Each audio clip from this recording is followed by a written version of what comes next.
What's up guys, Tobias here and welcome to my third part of my FIFA 12 trailer breakdown. As you all know, I've done a first and a second, and this is my third, which is going to be covering player growth as well as the Youth Academy, which is going to be featuring in this year's career mode within FIFA 12. So I hope you enjoyed it as much as the first two, and without anything else, let's just get straight into it then.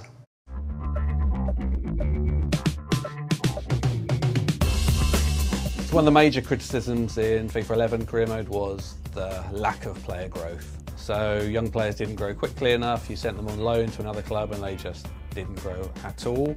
So obviously that's a major thing we have to improve this year, and players will now grow at a much more rapid pace and they grow towards the potential they've got in our database.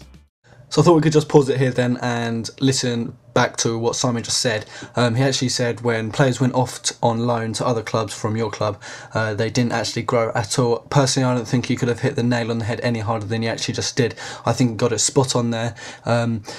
Yeah, basically what I just said, when you sent out your players on loan because, for example, they were 17, they were too young and weren't good enough for the first squad, you don't want to play them as subs, so like for example Sir Alex Ferguson did with Welbeck last season, he sent them out to Sunderland if I can remember correctly, and that's just where he had his first season of professional football, and now when he's come back to Manchester United this season he has been on top form. However, in this FIFA game, when he sent them out on FIFA 11's career mode, they'd come back exactly the same, just a year older, so you'd lost out.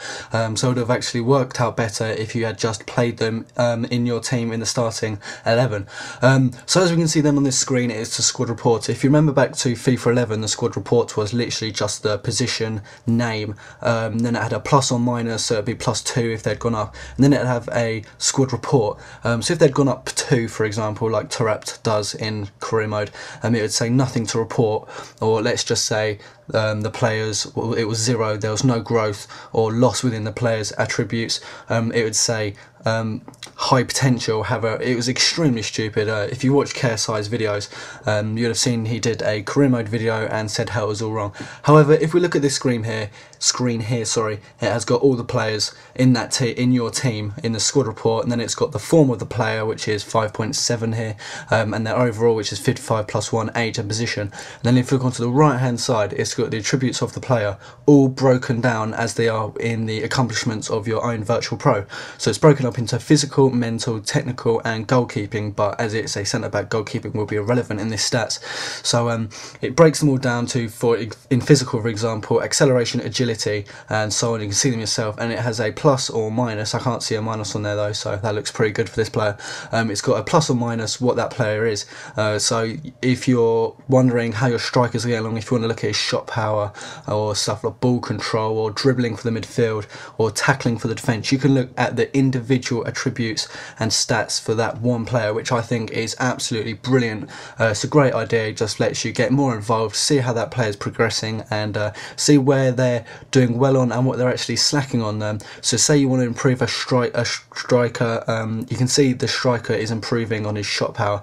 So if you want your midfielder to gain those stats, you can just swap positions, because obviously different positions are going to increase their different stats. For example, wingers are going to be improving in dribbling, whereas strikers are going to be improving on shooting. So I love this screen, and yeah, just going to let this video continue here then.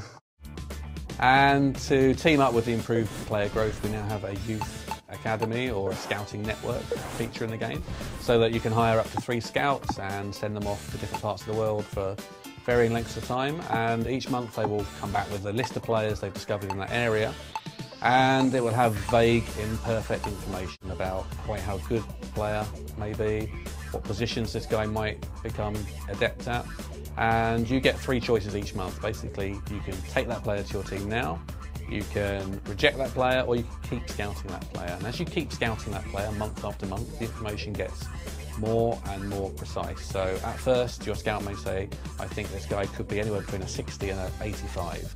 After a few months, he might now be telling you it's between a 75 and an 80. So do you wait, or do you snap the player? So I just wanted to rewind and go back to this screen here. As Simon said, you're going to have up to 3 scouts, any region in the world, scouting for players. So as you can see on the screen here then, it's been scouting in what I'm guessing to be Brazil, as it has found a 14-year-old Brazilian player. It says the overall rating is between 40 and 52. It can't actually confirm the actual rating, and that the player potential is from 69 to 91, and it's also got there then the player's strengths and positions, but none of this can actually be confirmed. But as he did say, the more you send that scout to, I'm going to ignore that, the more times you send the scout to that region, the more the data gets more and more accurate. So for example, if you just send the scouts back to the same region, for example, it will pick up the same player and the overall will be, let's just say, 42 to 50. So it narrows the gap down between. So the more and more you send it, the more and more the rating could be between 45 and 47. So it's pretty much dead accurate. And as always, the player potential get more and more accurate. For example, it could be between 85 and 88, which is extremely accurate. So you can know that player's got extremely great potential. So you need to sign him up as soon as possible. And then finally, the positions, as you can see on the screen here, it's got right mid, right wing, right back, left mid. So the scout seems to think that it's either playing on the right hand side of the pitch or that it's on the left mid. So for example, if I was to put myself in the position of this screen here, if I got my scout back telling me that he thought it was in those positions, I'd be extremely hesitant to sign up this player. Firstly, because you don't know if he's up front, so ones if you want an up front, a striker for example, or a right mid, let's just say, and then it comes back, you sign him, it comes back, he's a right back, and you've just got a brand new right back. So I like this feature. It used to be in FIFA 10, this academy, but it didn't. I know you could send the scouts out all across the world to find new players, but it wasn't actually in as much detail as this is here. I think it's a great idea the way they're making you have to scout multiple times to get the information more and more accurate. So I'm looking forward to this feature in FIFA 2012, and I think it's going to make a great addition to career mode, as along with everything else that's been added into career mode this year. So I'm just going to let the video continue for the last part here. If you wait, there's a danger that other clubs are in that part of the world and they may take that player away from under your nose. So there's the whole risk-reward thing of act early and decisive, or play the waiting game, get the information, but then ultimately get beaten to the signature. So that's all for this trailer breakdown. I hope you enjoyed it as much as I did. I learned a few things, as I'm sure you have as well. So as always, please do thumbs the video up if you enjoyed it, and until my next video, which is going to be most probably the following day you watch this, I shall speak to you guys later.